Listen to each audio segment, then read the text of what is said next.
Hi folks, Colin Saunders here for the listening chair. Today we're going to talk about the rather heavy iSonic CS6.2 Pro Ultrasonic record cleaner. But before we do, have you seen our new website? www.thelisteningchair.net is our home on the internet. And here's Teddy the audiophile dog saying hello. It's our home on the internet, and it's a link to all of our videos, our reviews, our manufacturer visits, and a lot else, so please check it out. Also, have you seen our Facebook group? The Listening Chair with Howard Neller group is growing in popularity by leaps and bounds. There are almost 14,000 audiophiles on there from around the world sharing information on their systems, discussing recordings, and a whole host of other things. So please check that out too. But without any further ado, let's get to the review.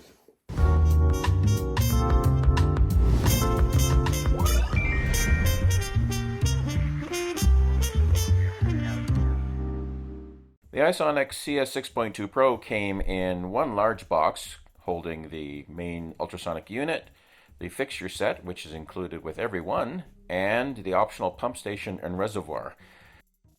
The pump station and reservoir at $160 is a stone cold bargain. Here's a shot of everything that came in the box. One thing that you won't need is the $60 in-tank filter that you see in the center of the image there. If you have the outboard tank, that's redundant. So let's set this thing up and fill it first. So I've paused here because the buttons aren't what you think they would be, and you want to push in to get water into the ultrasonic cleaner. Conversely, later, to drain the water out, we'll push the out button. We'll turn the main unit on, and you can see here it's got settings in degrees Celsius and Fahrenheit, and cleaning times up to 15 minutes. So first thing we're going to do with water in is we're going to heat it up and degas the water, which is what's happening there. Turns out if you put your microphone too close, it will explode. Assembling the unit is pretty simple. There's a rear and a front support for the spindle motor arm. They just snap nicely into place. The front one is on magnets, which is handy. Then the motor just drops into the rear housing, and you'll see that there's a groove here and a corresponding tab on the motor housing. And to secure everything into position, that slides forward until it locks in. Then of course we're going to tighten those side screws once everything is in place and we're ready to clean or dry.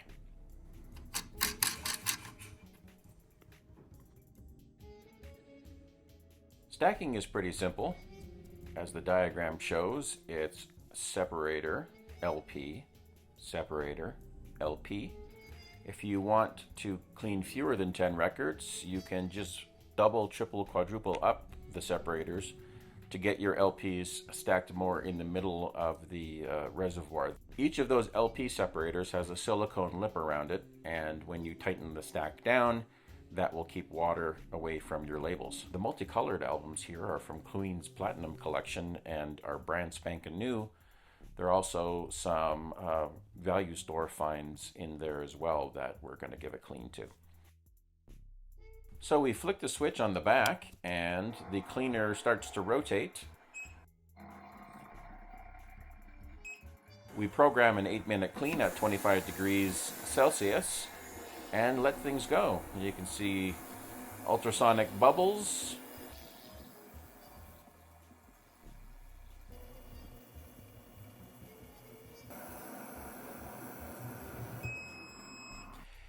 We drain the water out. There's a really cool safety feature when you're draining out the water.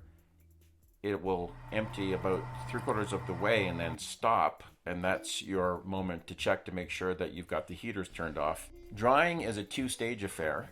The first stage requires the installation of this shroud, which took just a little bit of assembly. As you can see on the side here, it allows you to adjust for record size. So the initial drying flings the water off onto the inside of the shroud, and then later we'll remove it for the final high-speed dry. Of course, it doesn't really rotate that fast. I'm just speeding it up so you don't have to watch the whole tedious drying process. When it's done, it's going to start beeping, and then it will disengage the motor and slow down to 0. And then after an amount of time, which is more than enough time to get the shroud off, you will see that the motor starts up again automatically. Makes that kind of interesting tone. I don't know if that's built in or if it's just a feature of the motor. And then it continues. Here's a good way to stop the wobble. Just push your finger down on the end, and that will stabilize the records. So in the end, it did a nice job cleaning these LPs. There's a bit of a shadow of some fingerprints on the upper side of the LP there. I think that was a factor of the water that I used, just not being warm enough. So when you've got a really good deck like this VPI Scout 21 with the Goldie cartridge, you don't want to hear pops. And every new record that arrived here while I was reviewing that VPI Scout, and a lot of my old ones, had lots of pops in the grooves. The CS6.2 Pro did a really good job of getting rid of those. I've heard that those pops come from release agent that's in the record press molds that they use to manufacture the records, and maybe that's true, maybe it's something else, I don't know. But they were gone by and large when I cleaned records in the CS6.2 Pro. It didn't always get rid of fingerprints, whether I was using the cleaning solution or not. There was still a ghost of them on some records. I think that probably has a lot to do with the temperature of the water. I mean, you know, fingerprints are essentially a grease. And so unless you put a ton of detergent in the water, which you probably don't want to do, then you may just have to live with them if you're using this record cleaner. Compared to my Project record cleaner that's vacuum based, this thing blew it out of the water. You know, one of the things I've never liked about the Project is it has a small center plate that the record is screwed down onto, and then the vacuum arm pushes down on it, so it causes a bowing of the record and pushes it out of shape, which doesn't seem like that's a good idea. So that's not something I ever liked. And I mean, really at the end of the day, it did an okay job of removing surface contaminants, never did a thing for pops. And, you know, if you're not going to be getting rid of all of the grunge on the record, you know, why bother? So the CS6.2 Pro did a really good job. It's a very solid unit. As I said at the beginning, it's quite heavy. The quality of some of the plastic pieces, for example, that hold the spindle motor, I would like to see those be a little more robust. Overall, I was quite satisfied with this machine, and I think if you've got a lot of records that need cleaning, this is a good way to go. You can clean up to 10 at a time, or you can clean them singly just by varying the amount of spacers you put between your LPs. Ultrasonic is definitely the way to go if you're going to clean your LPs.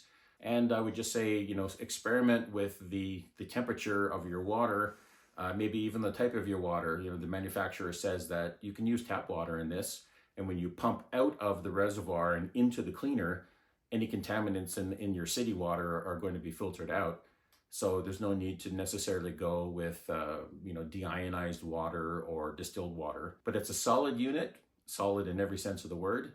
And I'm happy to recommend it for anyone who's looking for a large capacity ultrasonic record cleaner that's going to do a good job. If you like what you're seeing here, please like and subscribe and hit the little bell so you'll be notified when we have new videos up. Thanks for watching, and we'll see you next time.